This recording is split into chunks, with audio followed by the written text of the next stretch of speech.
नमस्कार दोस्तों, स्वागत है आपका हमारे YouTube चैनल पर। आज हम जिस टॉपिक पर वीडियो लेके आए हैं वह टॉपिक है कि कितने समय तक किराए पर रहने के बाद खुद किराएदार बन जाता है उसी प्रॉपर्टी का मालिक।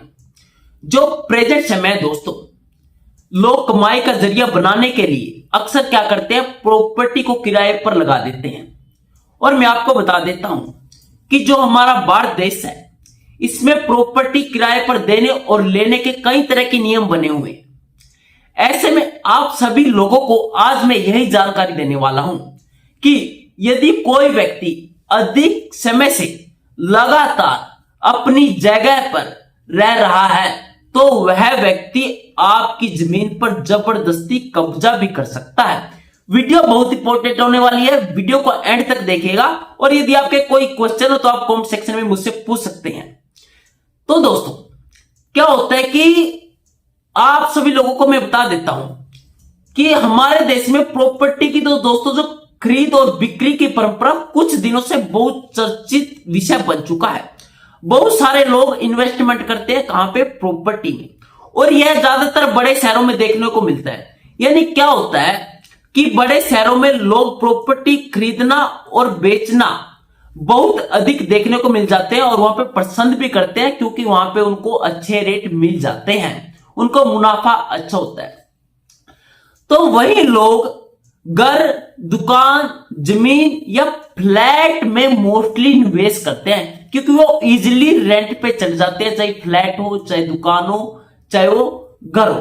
और वह उनकी थिंकिंग क्या होती है दोस्तों, जो इनमें इन्वेस्ट करते हैं उनकी थिंकिंग होती है कि हमें साइड से मुनाफा यानी साइड इनकम होती रहे। और वह साइड इनकम कैसी होगी, जब वह किसी प्रॉपर्टी को रेंट पे देंगे, किराए पर लगा देते हैं, चाहे वो दुकान हो, मकान हो, फ्लैट हो। वहीं कई जो दोस्तों प्रॉपर्टी को किराए पर लगा देते हैं वो अपने किराएदार पर पूरी नजर रखते हैं। हर महीने 15 दिन 20 दिन बाद जो उन्होंने अपनी प्रॉपर्टी किराए पे दी होती है वहां पे आके चेक करते हैं कौन रह रहा है, कितने मेंबर है, क्या मेरी जगह सही है। लेकिन जो बहुत सारे इन्वेस्टर होते हैं उनको सिर्फ मतलब होता है हर महीने अपने अकाउंट में आने वाले रेंट से। उनको कुछ नहीं पता कि उनकी जो प्रॉपर्टी है जो उन्होंने रेंट पे लगाई है, कई बार तो दोस्तों उनको यही नहीं पता होता कि कौन रेंट पे रह रहा है। जो ब्रोकर होते हैं, जो डीलर होते हैं, वही रेंट पे देते हैं और मकान मालिक को पता भी नहीं होता किसको रेंट पे दिया है। ब्रोकर ही उसके जो मकान मालिक है उसके अकाउंट में पैसे डालते रहते हैं। कई बार तो दोस्तों कमीशन खा लेते हैं कि किराए पे दिया होता है 15,000 रुपए में, मकान मालिक को बता दिया जाता है 10,000 रुपए में, क्योंकि मकान मालिक के पास तो बहुत से ऐसे लोगों को फुर्सत ही नहीं होती।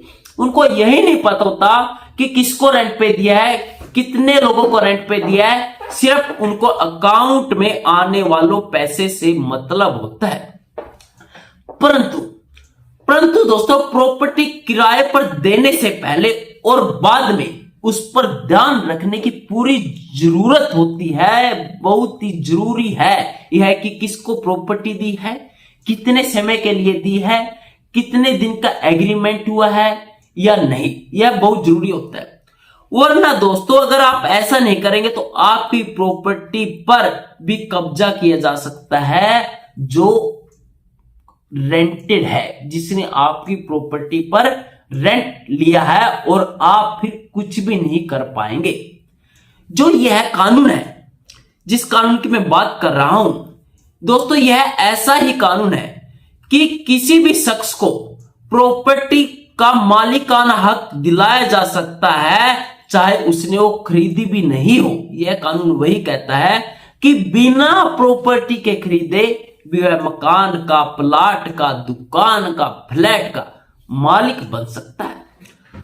आप सभी लोगों को दोस्तों मैं बता देता हूं कि यह कानून अगर किसी जगह पर कोई व्यक्ति 12 साल से एक जगह पर गुजारा कर रहा है, रह रहा है, तो वह उस जगह पर व्यक्ति उसका मालिकाना हक का दावा कर सकता है कि इस जगह का मालिक मैं हूं। और वही चाहे उस जमीन के कागज उसके असली मालिक के नाम ही क्यों न बोल रहे हो, उनका कोई मैटर ही नहीं रह जाएगा। जब कब्जादारी बोलेगा कि मैं 12 साल से इसी जगह पे रह रहा हूं, वो बिजली बिल दिखाएगा, वह पानी का बिल दिखाएगा, और मकान मालिक और किराएदार के बीच कोई एग्रीमेंट ही नहीं होगा। यह उन लोगों की बात कर रहा हूं मैं दोस्तों, जो सिर्फ अपने अकाउंट में आने वाले पैसे तक ही सीमित रहते हैं। उनको पता नहीं होता कौन रह रहा है, कौन नहीं रह रहा, कि समय समय पर जाके नहीं देखते। इसलिए दोस्तों मैं आपको बता देता हूं कि यदि आप भी आपकी जमीन को रेंट पे देते, चाहे फ्लैट, दुकान, मकान हो, आप कैसे बच सकते हैं कब्जा करवाने से। आप रेंट एग्रीमेंट बनवाइए 11 महीने का, और उसे हर साल रिन्यू करवाते रहिए। लॉन्ग टर्म का यानी 5 साल का ऐसा मत बनवाइए, 11 महीने का रेंट एग्रीमेंट बनवाइए, उसे रिन्यू करते रहना चाहिए। और महीने में, 2 महीने में आपको अपने जगह पर विजिट करना जरूरी है दोस्तों, क्योंकि ऐसे में यदि कोई मालिकाना दावा करता है जो 12 साल से रह रहा है, तो कोर्ट भी दोस्तों उसी की सुनवाई करेगी। क्योंकि यदि आपने 12 साल तक उस पर कोई आपत्ति नहीं जताई है कि इसे खाली करें, तो दोस्तों आप उस जमीन से समझो हाथ धो चुके हैं। यदि कोई व्यक्ति आपकी जमीन पे विदाउट रेंट एग्रीमेंट 12 साल से रह रहा है, तो समझो वो आपके हाथ से जमीन चली गई है, यानी वह 12 साल से उसका अवैध कब्जा भी है, और आपने कोई आपत्ति नहीं दी है, कोई कंप्लेंट नहीं किया, कोई केस नहीं किया है पोजेशन का, तो दोस्तों वह जमीन आपको नहीं मिलेगी। इसलिए आप रेंट एग्रीमेंट के बिना कोई भी जमीन आप किराए पे मत दीजिए।